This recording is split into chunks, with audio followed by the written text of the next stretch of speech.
Hi guys, we're going to make peach and ginger ice cream. I sliced 4 peaches up and I peeled them and took the seeds out, and I did it in fairly large chunks. You're going to puree these just slightly in a food processor or a blender. And I'm going to set that to the side. In a large bowl, I'm going to put the peach puree, 2 cups of heavy whipping cream, 1 cup of whole milk.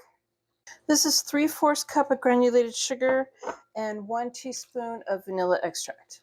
1/4 teaspoon of salt. And this is 2 teaspoons of fresh grated ginger. We're just going to stir this to combine it.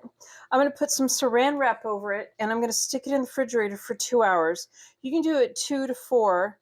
And this is going to infuse the ginger, and I'm cold infusing it, so it takes a little bit longer than it would if I simmered it on the stove in some sugar water.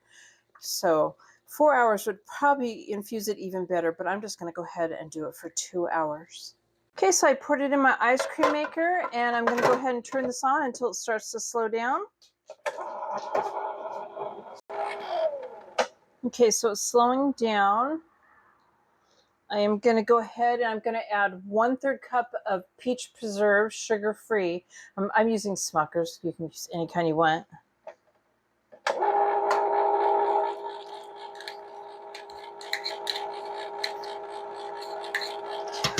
I'm just going to let this stir in for a couple minutes.